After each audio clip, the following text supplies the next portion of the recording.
गोटे पटरे दितींकर प्रणय निवेदन, अन्य पटरे ऋषि काश्यप संध्या काल भयंकर बेड़ारे रति रंगरे रंगिले तार धर्म परिणाम बुझे शेष निराश होती। एकांतरे दितींकर प्रणयाग्नि झांस देइछन्ते।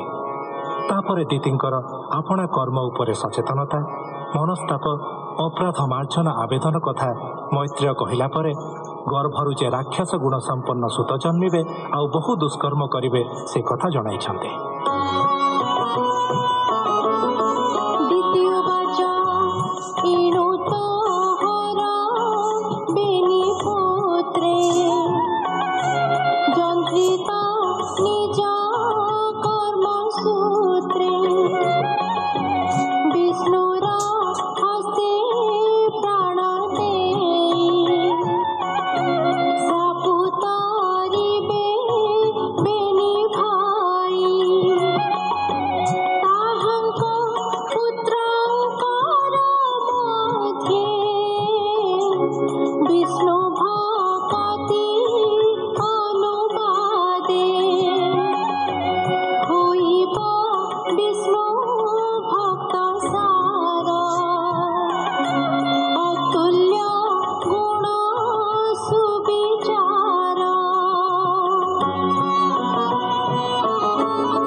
श्रीमद्भागवते महापुराणे पारमहंस्यां संहितायां तृतीय स्कन्धे दिति कश्यप संवादे नाम चतुर्दशोऽध्यायः।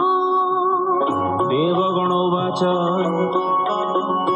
हे देवदेव जगन्नाथ आम्भे सकळे तोर भृत्य तू परात्पर भावग्राही जगत माया बळे मोहि तोर प्रसाद जेल भंती ताहंक नाही भय भ्रांति।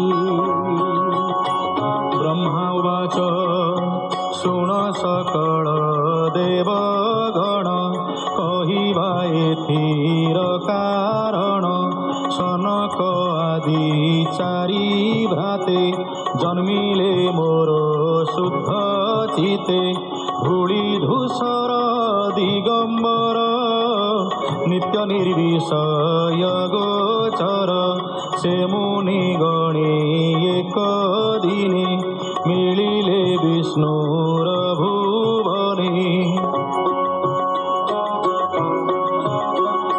जे नाम वैकुंठ विदित सर्वदेवता नमस्कृत परम लक्ष्मी जहि नित्ये नीललोहित पद्म हस्ते स्फटिकपुर मध्ये बसे पदेनुपुर ध्वनि घोषे चारि कुमरे एक मेले आनंदे षड द्वारे गले शपथ द्वारे जानते बड़े आगे मिलिले द्वार पाले उलग्न देखी तांक बेश ताहांकु कले उपहास तक्षणे बेत्र धरी करे निषेध कले सप्त द्वारे से चारि ऋषि रही द्वारे मने विचारी कोप भरे विष्णुर द्वार पाल भावे दुष्ट होइले मत गर्भे कपट धर्मी बेनी भाई ए पुरे थिबा न जोगाई बेगे पड़न्तु मही तले जन्मिबे असुरंक कूले से हरि चरण कमले सुजने चिंत ध्यान बळे। इति श्रीमद्भागवते महापुराणे पारमहंस्यां संहितायां तृतीय स्कंधे जय विजय योः सनकादि शाप नाम 15 अध्याय।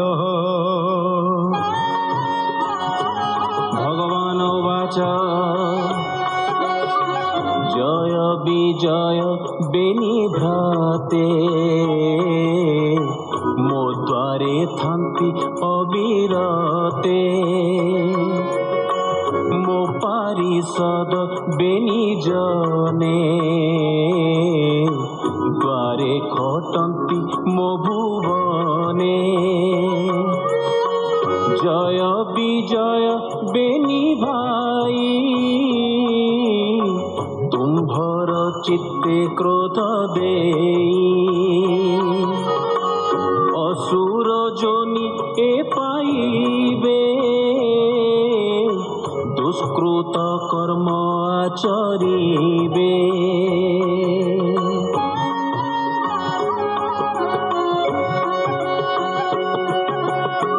पुणी आसिबे मोर पुरे सुवर्ण बेत्र धरी करे द्वारपालंक मुख चाही कहन्ति प्रभु भवग्राही तुम्भे जे धरणी मंडले जन्मिब असुरंक कूले तुम्भ कुशल मु करिबी तृतीय जन्म उद्धरिबी। ब्रह्मा उवाच से हरि चरण कमले सुजने चिंतये निश्चले से हरि ब्राह्मण वत्सल करुणा सिंधु आदि मूल ताहांक चरण पंकजे ब्राह्मण जगन्नाथ भजे। इति श्रीमद्भागवते महापुराणे पारमहंस्यां संहितायां तृतीय स्कंधे नाम 16 अध्यायः।